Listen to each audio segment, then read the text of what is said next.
তোমাদের রেজাল্ট এবার সবচেয়ে ভালো হয়েছে, তাই আমি নিজে তোমাদের একটা করে উপহার দিতে চাই। এই নাও, এই 3টে কলা গাছের চারা আমি তোমাদেরকে দিলাম। এগুলো তোমরা বাড়িতে গিয়ে মনে করে পুঁতবে এবং যত্ন করে এর পরিচর্যা করবে। তারপর আমায় জানাবে কেমন করে তোমরা এগুলো বড় করলে। বুঝতে পারলে তো? হ্যাঁ স্যার, আমরা বুঝেছি। আমরা আজই বাড়িতে গিয়ে গাছগুলো পুঁতে দেব। বেশ, যাও তবে।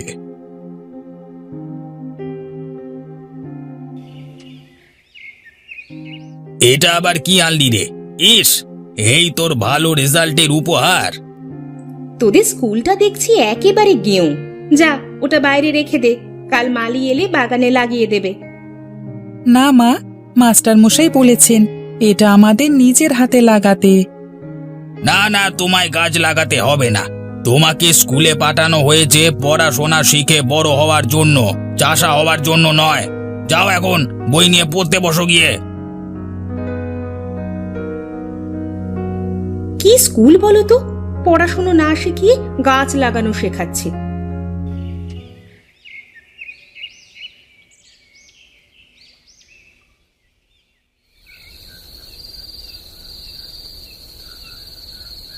কই দাদু, মন খারাপ মনে হচ্ছে। দেখো না, মাস্টার মশাই বলে দিলেন নিজের হাতে কলা গাছটা বাগানে লাগাতে, কিন্তু বাবা মা শুনছে না, বলছে মালি লাগিয়ে দেবে। আমি এখন স্কুলে গিয়ে স্যারকে কি বলবো? ঠিক আছে দাদু, কালকে আমি আর তুমি সকালবেলায় গাছটা বাগানে লাগাবো।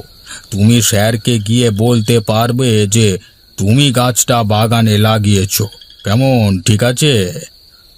আচ্ছা দাদু, গাছ লাগানো কি খারাপ? মা বাবা তবে এত রাগ করছে কেন? না দাদু, গাছ লাগানো খারাপ নয়, কিন্তু তোমাকে তো পড়াশোনা করতে হবে, বড় হতে হবে। তাই তো বাবা মা চিন্তা করে। তুমি ভেবো না, ওরা চায় তুমি মানুষ হও, বড় হও, নাম করো।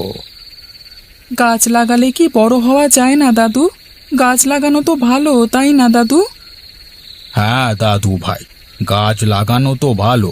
গাছ তো আমাদের বন্ধু, তাই আমাদের উচিত আমাদের বন্ধুদের খেয়াল রাখা। তাই জন্যই তো মাস্টার মশাই আমাদের গাছ লাগাতে বলেছেন।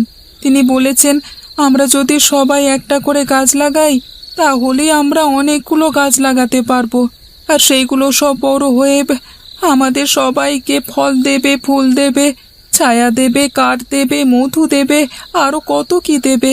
তখন খুব ভালো হবে, তাই না দাদু? হ্যাঁ দাদু, সেই দিন আর দূরে নেই যেদিন আমরা সবাই গাছের মূল্য বুঝব। কিন্তু আর না, এবার শুয়ে পড়ো, আমরা কালকে সকালবেলায় গাছ লাগাবো, কেমন?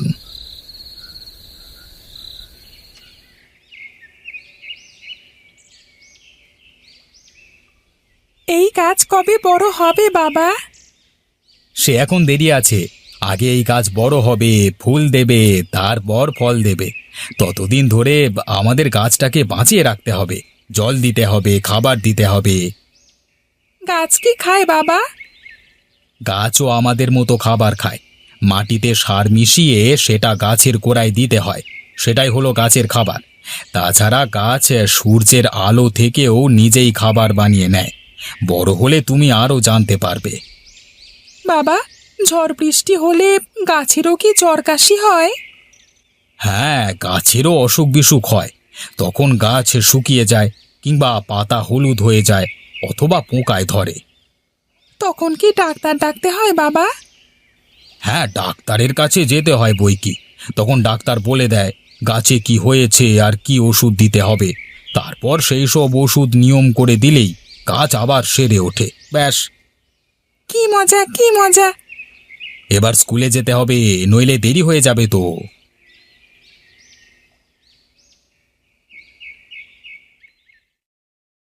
মানিক, তুমি কি গাছটা লাগিয়েছো?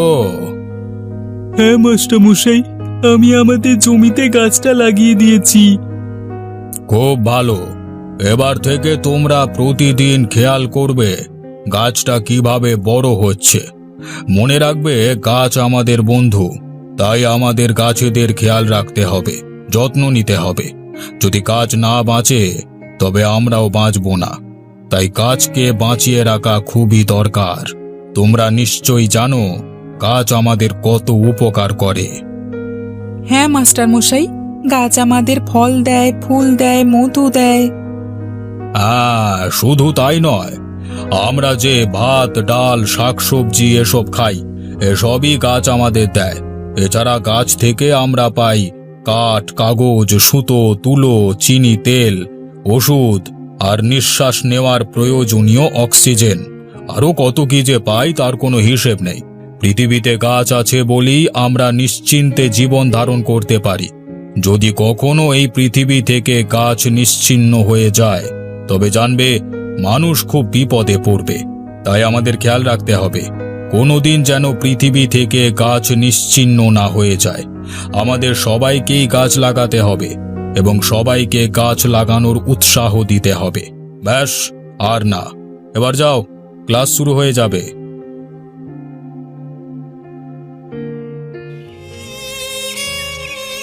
কি হয়েছে রে সুবীর, কাঁদছিস কেন?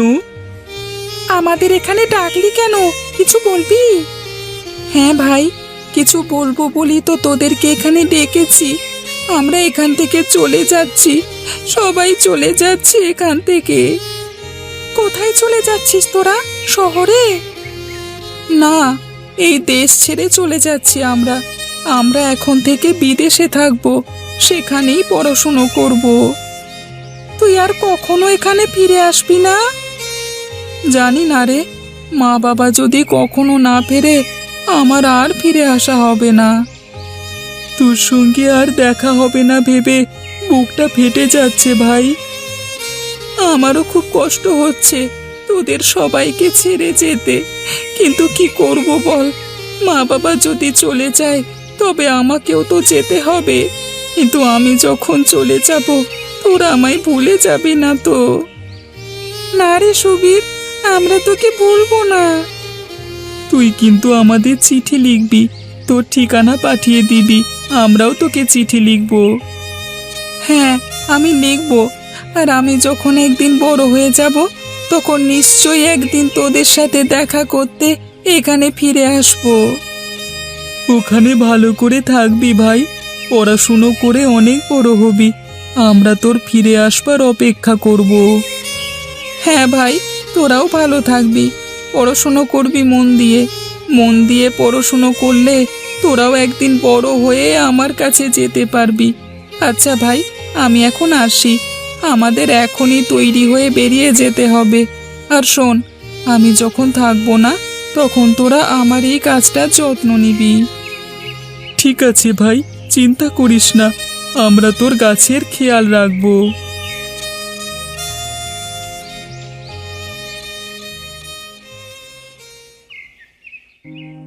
মাস্টার মশাই, আপনি আমায় ডেকেছেন? হ্যাঁ মানিক, তা এবছর তোমার রেজাল্ট একটু খারাপ হয়েছে। কেন, তুমি কি এবছর পড়াশোনায় মন দিতে পারোনি? না মাস্টার মশাই, আমার মনটা খুব খারাপ ছিল, তাই পড়াশোনায় ঠিক করে মন দিতে পারিনি। কেন, কি হয়েছে? তা তোমার বাড়িতে কি কিছু হয়েছে? না মাস্টার মশাই, আমার বাড়িতে সব ঠিক আছে, কিন্তু কিন্তু কি? মাস্টার মশাই, সুমনের বাবা মারা গেছে। আমি শুনেছি, আর আমি খবর নিয়ে দেখেছি যে সুমন আর স্কুলে আসছে না। হ্যাঁ মাস্টার মশাই, ওর বাবা মারা যাবার পর এখন ওকে ওর মায়ের সাথে বাজারে গিয়ে দোকানে বসতে হচ্ছে, তাই ও স্কুলে আসতে পারছে না। ওর পড়াশুনো বন্ধ হয়ে গেছে। আচ্ছা, তাই জন্যই বুঝি তোমার মন খারাপ। হ্যাঁ মাস্টার মশাই। বুঝেছি, বন্ধুর জন্য মন খারাপ হওয়া অন্যায় নয়, কিন্তু তোমাকে তোমার পড়াশোনা চালিয়ে যেতে হবে। সুমনের কথা শুনে আমারও খারাপ লাগছে, কিন্তু আমাদের শুধু খারাপ লাগলেই হবে না, আমাদেরকে ভাবতে হবে সুমনের জন্য কি করা যায়। এখন যাও, আমি ভেবে দেখছি কি করা যায়। আচ্ছা শোনো মানিক, তোমায় যে কলা গাছটা দিয়েছিলাম সেটা কি হলো? সেটার ফল ফলে যাওয়ার পর সেই গাছটা কেটে ফেলেছি মাস্টার মশাই। কেটে ফেলেছো? হ্যাঁ মাস্টার মশাই, সেই গাছটা কেটে ফেলবার পর সেখান থেকে দুটো চারা পেয়েছি। তারপর আমি আরও কিছু চারা এনে একটা ছোট কলা বাগান বানিয়েছি মাস্টার মশাই। বাহ বাহ বাহ বাহ বাহ বাহ, খুব ভালো। যাও যাও, এবার ক্লাসে যাও।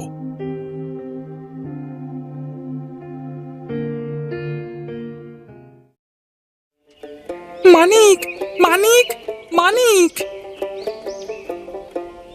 কি হয়েছে রে সুমন, রেজাল্ট বেরিয়েছে তোর? হ্যাঁ ভাই, আমি পাশ করে গেছি। হে বাহ, এ তো খুব ভালো খবর। কই মিষ্টি এনেছিস? না ভাই, মা বলেছে তোকে আমাদের বাড়িতে যেতে। মা আজকে তোর জন্য রান্না করবে। আজকে কখন যাব রে? দেখছিস না কত কাজ। আজ তো হবে না, কাল যাব বরং। তুই কাকিমাকে বলে দিস কাল আমি গিয়ে তোর বাড়িতে মাংস ভাত খাবো। খাওয়াবি তো? হ্যাঁ ভাই, খাওয়াবো। তোর জন্যই তো আমি প্রাইভেটে পরীক্ষা দিয়ে পাশ করতে পারলাম। তুই পাশে না থাকলে আমার আর পড়াশোনাই হতো না রে। না রে না, তুই মন দিয়ে পড়লি বলি তো পাশ করলি। আমি তো তোর বন্ধু হই, আমি তোর পাশে থাকবই। কিন্তু এখন পালা তো তুই, আমার হাতে অনেক কাজ, আর একটাও লোক নেই যে হাত লাগাবে। আমি তো আছি, চল আমি তোর হাতে হাত লাগাবো। বল আমাকে কি করতে হবে। তুই হাত লাগাবি? বাহ, তবে তো ভালোই হয়। সুমন, তুই যদি আমার সাথে এই বাগানে কাজ করিস তবে দেখবি আমি একদিন এই বাগানটাকে কত বড় করে তুলবো। ভাই, আর একটা খুশির খবর আছে, শুনলে তুই আনন্দে নেচে উঠবি। কি খবর রে? সুবীর ফেরত আসছে। আজকে দুপুরবেলায় সে প্লেন ধরেছে, আর কালকে সকালেই সে আমাদের গ্রামে এসে পৌঁছাবে। কি বলছিস রে? এ তো খুব আনন্দের খবর। বাহ, কতদিন পর দেখা হবে। ওহ, আমার তো ভাবতেই ভালো লাগছে। হ্যাঁ, আমারও খুব আনন্দ লাগছে। জানিস, ও এখন একজন মস্ত বড় ব্যবসায়ী হয়েছে। বিদেশে ওর দুখানা কোম্পানি আছে। তাই নাকি? বাবা, খুব খুশির খবর। কখন যে ওর সাথে দেখা হবে ভেবে আর তর সইছে না।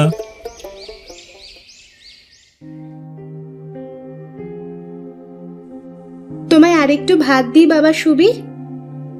না না কাকিমা, আর পারবো না। আরে খা খা, বিদেশে এতদিন ধরে কি খেলি বলতো, এরকম রোগা পাতলা হয়ে থেকে গেলি। যা বলেছিস ভাই, বিদেশে আমি সবচেয়ে বেশি মিস করেছি তোদের। আর তারপর এখানকার খাবার, ডাল ভাত মাছ মিষ্টি আচার চাটনি নাড়ু কুলপি, কিচ্ছু নেই রে, কিচ্ছু নেই। মনটা এক একদিন হু হু করতো তোদের কাছে চলে আসবার জন্য। আমাদেরও খুব মন খারাপ করতো ভাই। মনে হতো কবে পয়সা জমা করতে পারবো আর কবে তোর কাছে পৌঁছাতে পারবো, স্বপ্ন মনে হতো। ভাই সুবীর, তুই কতদিন এখানে থাকবি? তুই ফেরত চলে গেলে আমাদের মনটা আবার খারাপ হয়ে যাবে। খুবই তাড়াতাড়ি ফেরত যাব ভাই, যেতে হবে ভাই। জানিস তো ওখানে আমার বড় ব্যবসা, আমি না থাকলে গন্ডগোল হয়ে যাবে। তবে তোদের যাতে মন খারাপ না হয় তার জন্য আমি একটা প্ল্যান করেছি। কি প্ল্যান ভাই? আমি এবার তোদেরকে সঙ্গে নিয়ে ফেরত যাব, ওখানে তোরা আমার কাছেই থাকবি। কি বলছিস? আমরা বিদেশে যাব? কিন্তু সে কি করে হবে ভাই? এখানে আমাদের কাজকর্ম তবে চলবে কি করে? আমিও সে কথা ভেবেছি, আর ভেবে একটা নতুন প্ল্যান করেছি। সেটা কি রে? তুই তো একটা কলা বাগান বানিয়েছিস তাই না? হ্যাঁ ভাই, সেই যে মনে আছে মাস্টার মশাই একটা করে কলা গাছ দিয়েছিলেন আমাদের, সেই থেকেই আস্তে আস্তে আমি একটা কলা বাগান বানিয়েছি। কেমন চলছে তোর কলা বাগান? মন্দ নয়, একা একা সামাল দিতে পারি না সব সময়। তবে এবার থেকে সুমন আমার সঙ্গে থাকবে। আশা করছি এবার থেকে আরো ভালো করে বাগানটা চালাতে পারবো। এবার থেকে আমিও তোদের সঙ্গে থাকব। কিভাবে থাকবি তুই? সেটাই তো আমার প্ল্যান। তোরা কি জানিস কলা গাছের তন্তু থেকে সুতো বের করা যায়? হ্যাঁ ভাই, শুনেছি সে কথা, কিন্তু এও শুনেছি যে তার জন্য নাকি মেশিনও লাগাতে হয়। ঠিকই শুনেছিস, সেই সুতো বের করতে মেশিন লাগে। আর আমি ঠিক করেছি এই গ্রামে আমি সেই মেশিন লাগাবো। তারপর সেই মেশিনে কলা গাছের সুতো বের করে সেই সুতো দিয়ে তৈরি করব কাপড়, আর তার জন্য আমি একটা কাপড় তৈরির কারখানাও বানাবো। সেই কাপড় আমি বিক্রি করব বিদেশের বাজারে। এটাই হবে আমার নতুন কোম্পানি, এবং এই কোম্পানির মালিক হবে 3 জন, আমি আর তোরা 2 জন। কি তোরা রাজি তো? কি বলছিস সুবীর, তুই সত্যি এরকম ভেবেছিস? হ্যাঁ ভাই, আমি এরকমই ভেবেছি, আর এটা আমি করে দেখাবই। এখন তোরা রাজি আছিস কিনা বল? রাজি মানে? আমরা ডবল রাজি, 3 ডবল রাজি। ভালো বলেছিস, কিন্তু আর না, তাড়াতাড়ি খেয়ে চল, একটু ঘুরে আসি। কতদিন মাঠে ঘাটে সাইকেল নিয়ে ঘুরে বেড়াইনি। আচ্ছা তাই চল, খুব মজা হবে।